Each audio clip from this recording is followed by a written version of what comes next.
Bon, quand je vais trouver ce verset, je vais vous donner. Amen. Ce que je veux dire, ce n'est pas une simple postérité là, c'est un peuple de rois. Un peuple de rois. C'est-à-dire que leur population là, ce sont des rois. 17. Verset 16. Je la bénirai et je te donnerai d'elle un fils. Je la bénirai et elle deviendra des nations. Des rois de peuples sortiront d'elle. Amen. Amen.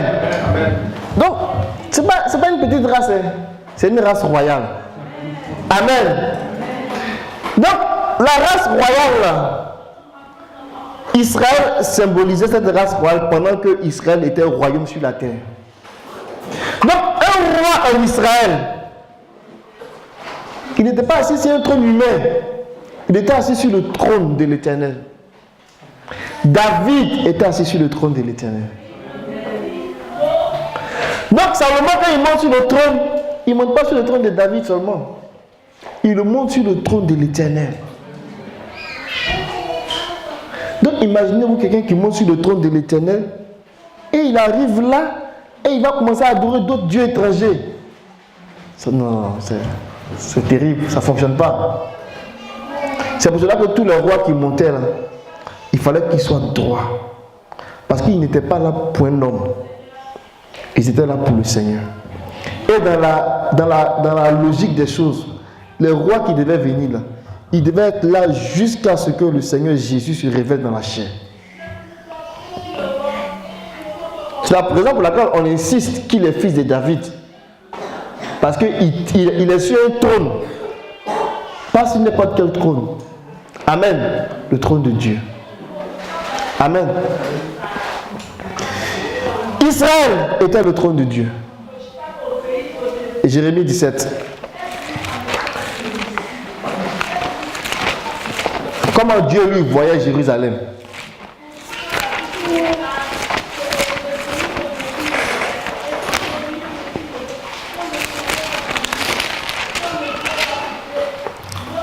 Non, Jérémie 3, verset 17.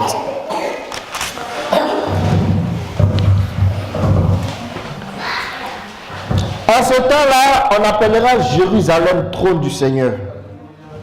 Toutes les nations se dirigeront vers elle, au nom du Seigneur, vers Jérusalem, et elles ne suivront plus l'obstination de leur cœur mauvais. Amen. Jérusalem sera appelé trône de l'Éternel. Ce n'est pas seulement des images, mais c'était comme ça que Dieu voit Israël. Et c'est la raison pour laquelle Dieu avait vraiment les yeux sur Israël. Israël était son trône. Dans Ézéchiel, je pense que c'est Ézéchiel 43.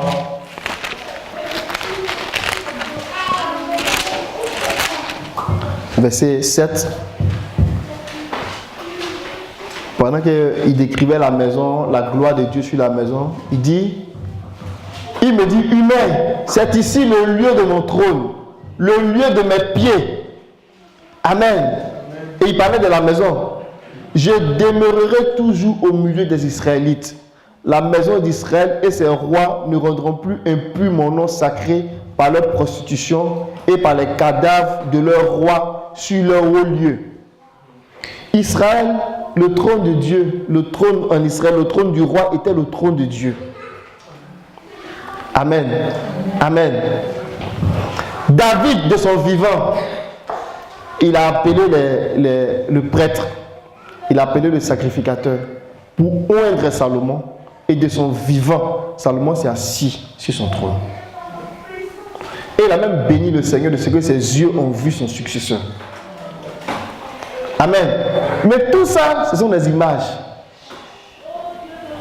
On peut voir David comme une expression du Seigneur dans la chair, mais qui a vaincu. Et on peut voir Salomon comme un type de l'église. Amen. Donc David s'assoit sur le trône de son Seigneur qui est le Seigneur. Et son fils s'assoit sur ce trône. Est-ce qu'il y a une compatibilité? C'est possible, c'est faisable. Et c'est la promesse qui a été faite à l'église de Laodicée. Amen. Donc, ce n'est pas surprenant que de cette maison, de ce trône, est en train de jaillir l'eau. Et c'est ce qu'Apocalypse nous dit. De cette maison-là, l'eau a commencé à jaillir. Maintenant, si on revient à Apocalypse 22.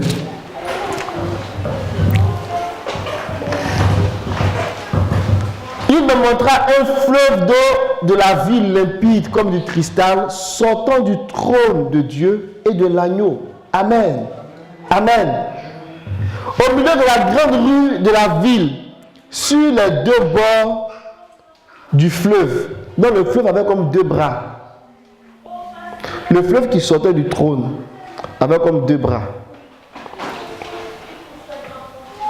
Et au milieu, il y avait un arbre de la vie. Amen. Et on dit un arbre de la vie qui fait quoi? Qui produit 12 fois l'année et donnant son fruit chaque mois. Et les feuillages de l'arbre sont pour la guérison des nations. Amen. Retournons dans Ézéchiel pour faire le parallèle. Ézéchiel 37. 47.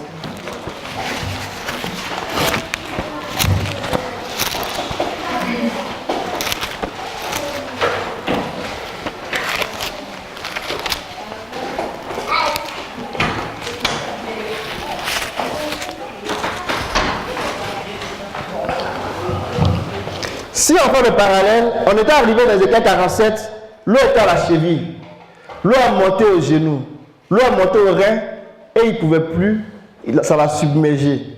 Amen. Et au verset 6, on dit, as-tu vu humain?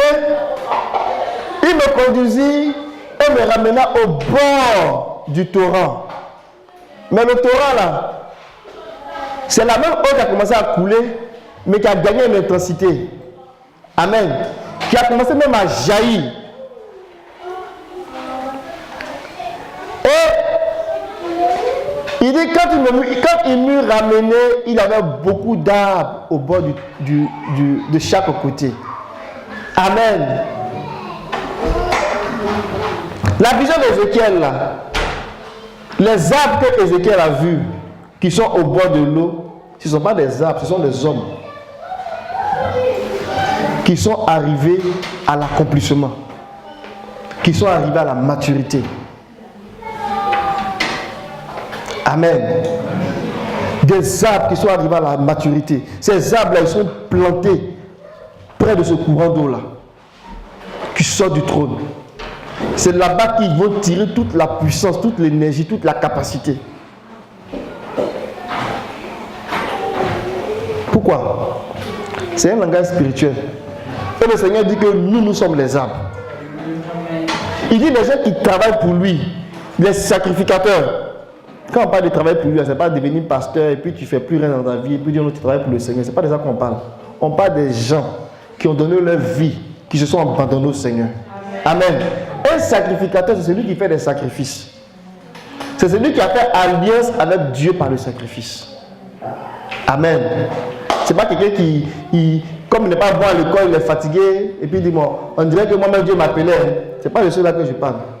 Je parle des sacrificateurs, des sacrificateurs qui sont devenus comme de gros arbres pour le Seigneur. Amen. On va lire ça dans Ésaïe. On va revenir là-dessus. Ésaïe 61. Il dit l'Esprit du Seigneur est sur moi. Amen. Et puis il a commencé à dire beaucoup de choses au sujet de ce que l'Esprit va faire comme travail. Au verset 1, il dit, le souffle du Seigneur Dieu est sur moi, car le Seigneur m'a conféré l'onction.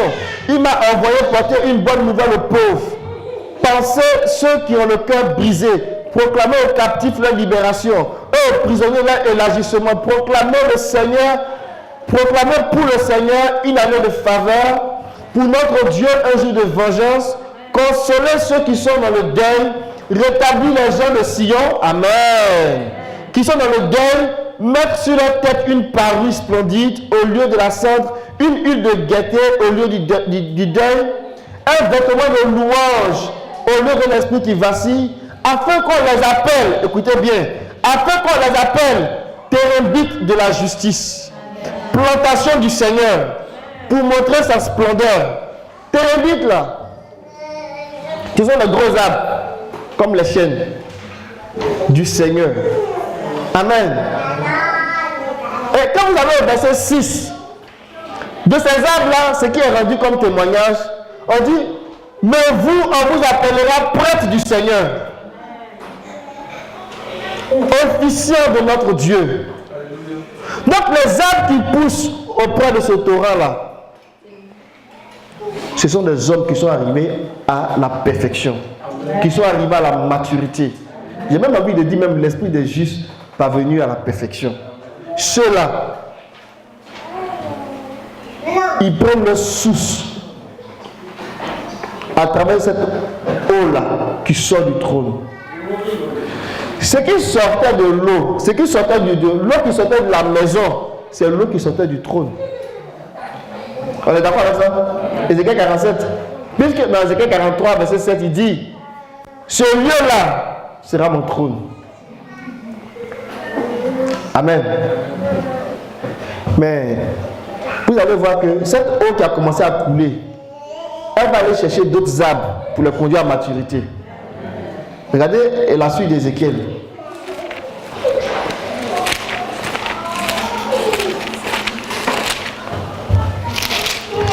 Ézéchiel 47, là, regardez la suite. On dit quand il m'eut ramené, il y avait beaucoup d'arbres au bord du torrent de chaque côté. Et il me dit, cette eau sortira vers le district oriental, descendra dans les plaines arides et entrera dans la mer. Lorsqu'elle sera jetée dans la mer, les eaux de la mer deviendront saines. Amen. Nous savons que la mer ici, ce sont les nations. Ce n'est pas la mer, océan, Atlantique ou Pacifique, ce n'est pas ça. La mer, ce sont les nations. L'œuvre de l'esprit, ça va toucher la mer. Ça va passer par les lieux arides. Les lieux arides, là, c'est la terre, c'est la religion, c'est le système religieux qui a perdu la boussole. Là. C'est les lieux arides. Cette eau-là va passer par là pour faire le travail. Amen. Il dit partout où le torrent arrivera, alléluia, j'aime ça. Partout où le torrent arrivera, les êtres vivants qui grouillent vivront. Et il aura une grande quantité de poissons. Car cette eau arrivera là-bas, et les eaux deviendront saines. Et il y aura de la vie partout où le torrent arrivera. L'œuvre de l'esprit pour nous conduire au dernier Adam. Quand l'esprit va commencer à rentrer en action, l'une de ses caractéristiques, l'une de ses tâches à accomplir, c'est d'aller toucher toutes les eaux de nos vies pour assainir ces eaux. Parce qu'il n'est pas possible que cette eau-là passe quelque part et puis ça va rester pareil. Non. Quand l'esprit rentre en mouvement, tout doit être assaini. L'eau qui sort du trône de Dieu, l'eau qui sort de la maison de Dieu, doit assainir tout. C'est pas normal qu'on soit une église faible. Parce que le trône est disponible au milieu de nous. Est-ce que vous croyez cela? Oui. Nous croyons que le trône, si quelqu'un a soif, qu'il vienne, qu'il boive. Nous comptons sur l'esprit. L'esprit doit nous assister et assainir toutes les zones de nos vies. Non, quand on va arriver au ciel, le Seigneur va voir. Non, c'est pas où c'est ici. Au ciel là, c'est que c'est fini. C'est que c'est achevé. Le travail s'est fait ici.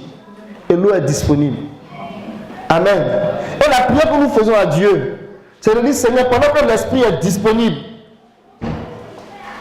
que l'esprit monte. Quand notre niveau de consécration monte, il ne faut pas que l'eau reste à la cheville. C'est disponible. Il ne faut pas que ça reste à la cheville. Notre consécration ne doit pas rester à la cheville. L'eau a commencé à sortir du trône. L'eau a commencé à sortir du trône, mes amis, c'est disponible. Notre consécration là fait que ça doit monter. Amen. L'homme qui vient pour mesurer là, il vient pour mesurer notre consécration. Et plus on se consacre, il fait monter. Plus on se consacre, il fait monter. Jusqu'à ce qu'on nage. Mais qu'on nage dans la puissance de Dieu. C'est pas une affaire de... Non, ça c'était avant, dont les gens étaient vraiment remplis de l'esprit. Aujourd'hui, ce n'est pas le cas. Non. Qu'au milieu de nous, qu'on exprime toutes les actions de l'esprit. Les fruits de l'esprit doivent abonder au milieu de nous. Amen. Les dons de l'esprit doivent abonder au milieu de nous. Pourquoi? Parce que nous sommes des esprits.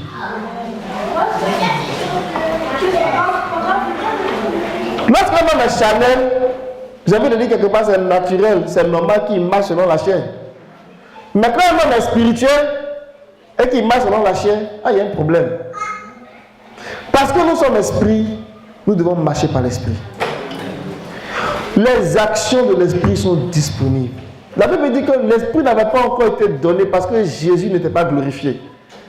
Est-ce que Jésus est glorifié? Oui. Donc l'esprit est disponible. Et si l'esprit est disponible, il ne faudrait pas que l'eau reste à notre cheville. Il faut que l'eau monte. Il faut que l'eau monte. Il faut que l'eau monte. Il faut que l'eau monte. Soupirons après l'esprit. Soupirons après la manifestation de l'esprit. Parce que nous sommes des esprits. Et on doit vivre comme des esprits. Et vivre comme un esprit, lisons un peu Actes. C'est comme ça les esprits vivaient. Mais quelqu'un qui est charnel, quand il lit Actes, il dit mais ceux-là sont surnaturels. C'est normal, parce qu'ils sont esprits.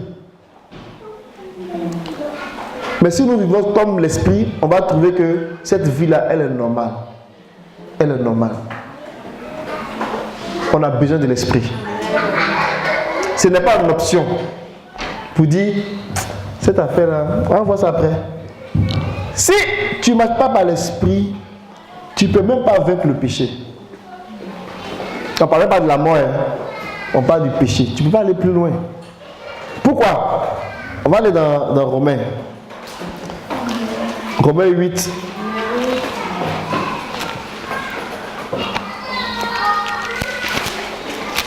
Le verset 2.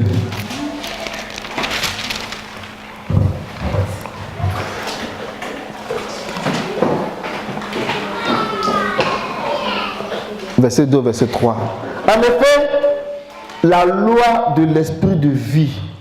Bon, quand on dit ça, peut-être c'est ça qui rend compliqué. Pourquoi loi, esprit? En fait, on va faire ça simple. C'est l'esprit. L'esprit de Christ là, que Dieu a libéré, c'est lui qui vient faire ce travail-là. Là où la loi de Moïse a échoué, en nous donnant le commandement pour dire, voici le commandement, il faut l'observer, et qu'on n'est pas capable d'observer à cause de notre nature du péché, la loi de l'esprit de vie qui est libéré, qui sort du trône, nous donne la capacité de maîtriser l'homme du péché. Quand on finit de te dire ça, il faut écouter. Et puis il faut avoir la foi que l'esprit de vie est à l'œuvre. Amen. L'esprit de vie est à l'œuvre et il peut te libérer. Si tu saisis ça par la foi, tu obtiendras ta liberté. Tu obtiendras ta guérison. Mais si tu entends, mais tu n'écoutes pas, la Bible dit que les Juifs qui ont refusé de se faire baptiser, les pharisiens, du baptême de Jean, ils ont annulé le destin de Dieu à leur égard. Est-ce que vous mesurez ça? Jean est venu et puis il a commencé à évangéliser, à prêcher.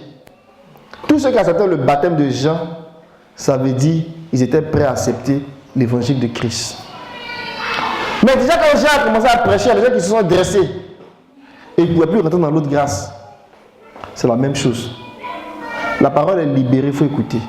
Sinon la foi ne peut pas venir. Amen. Donc l'esprit, c'est lui seul qui peut nous délivrer du péché.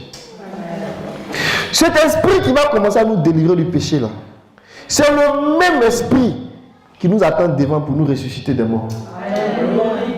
Ce n'est pas quelque chose qui va venir ailleurs. C'est le même esprit qui va faire ce travail. Donc, s'il n'est pas capable de te délivrer du péché aujourd'hui, est-ce que tu peux avoir l'espérance que tu seras délivré de la mort? Ça veut dire que tu n'as pas la foi que tu seras délivré de la mort. Donc, techniquement, tu ne peux plus espérer en ça. Ou bien? Regardez le verset 11.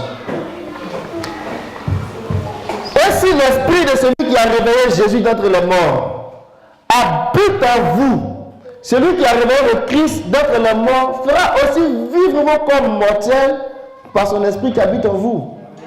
Amen.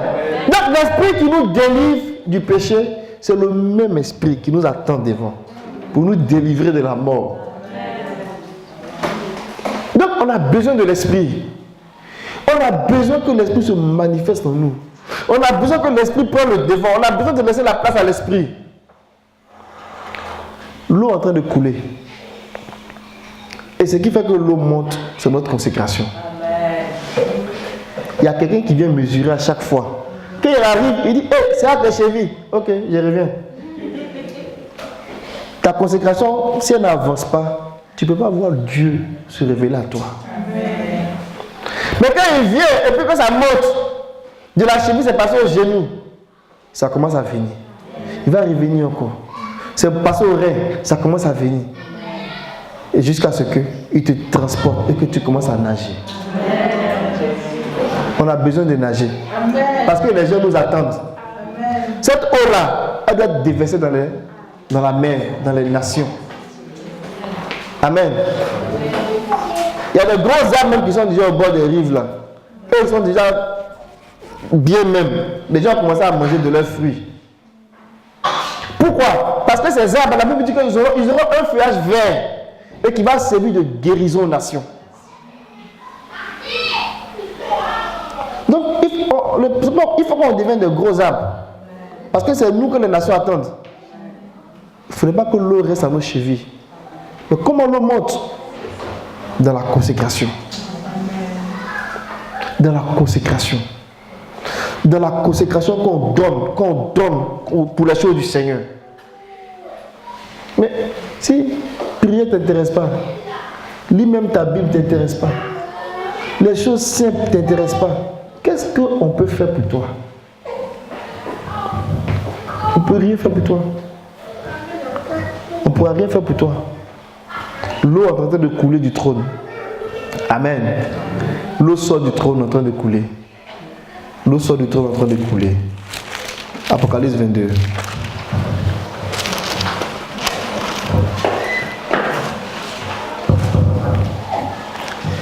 Au milieu de la grande rue de la ville et sur les deux bords, à partir du verset 2, du fleuve, un arbre de vie produisant 12 récoltes et donnant son fruit chaque mois.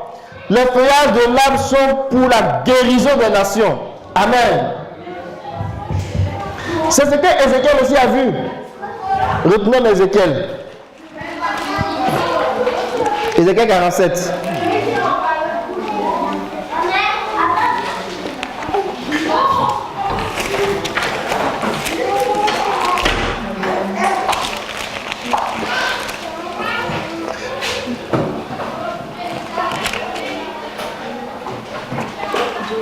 Ézéchiel 47, à partir du verset 12.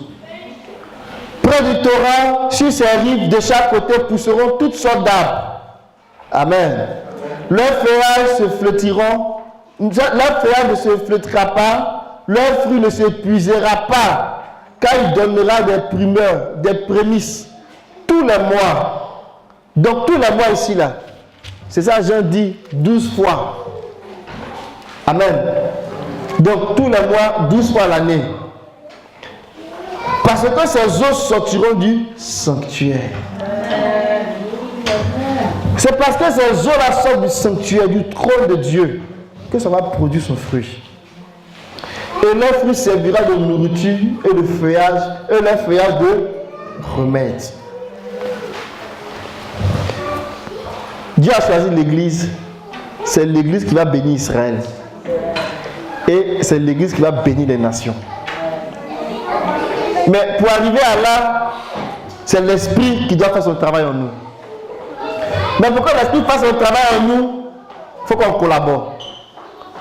Il faut qu'on cherche l'Esprit. Il faut qu'on supplie. Il faut qu'on soit consacré.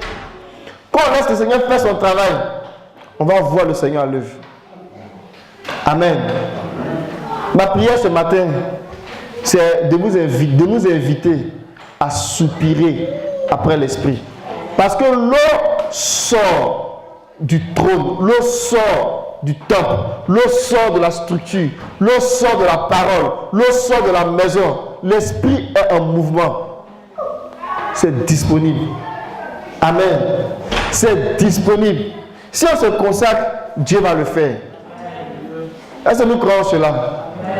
Il faut que l'Église de Québec grandisse. Qu'on dépasse la fête des Pentecôtes. Amen. Qu'on nage. Qu'on dépasse la fête des Pentecôtes. Qu'on dépasse la fête des trompettes. Et qu'on court vers la fête de l'expiation. Parce que les temps sont proches. Et la fête de la glorification, ça ne va pas tarder. En un clin d'œil. Les temps seront très raccourcis. Dieu attend d'attendre l'Église. Amen. Amen. Il est vrai qu'on peut penser que Dieu a fixé un temps, un moment, une date, une heure. Mais le mystère qui est là, c'est que c'est nous qui pouvons aussi hâter ce temps. Vous comprenez ce que je dis? L'apôtre Pierre dit, hâtons l'avènement du Seigneur. Hâtons. Mais comment on va faire? Si le Seigneur a déjà fixé ces choses, comment on peut hâter? Il y a un mystère là-dedans. Il dit, l'Esprit et l'épouse, ils ont dit, viens. Amen. Amen. Notre consécration, notre niveau de maturité, ça peut accélérer les choses. Que le Seigneur nous donne d'être une assemblée qui le cherche, qui soupire après l'Esprit. Si l'Esprit se manifeste pleinement au milieu de nous, les petits problèmes de péché, ça sera derrière nous. Les affaires de il a marché sur mon pied, moi j'aime pas ça, ça sera derrière nous. Parce que celui qui marche par l'Esprit, il marche comme Dieu. Amen. Amen. On veut des foyers stables, ça passe par l'Esprit. On veut des enfants sages, ça passe par l'Esprit.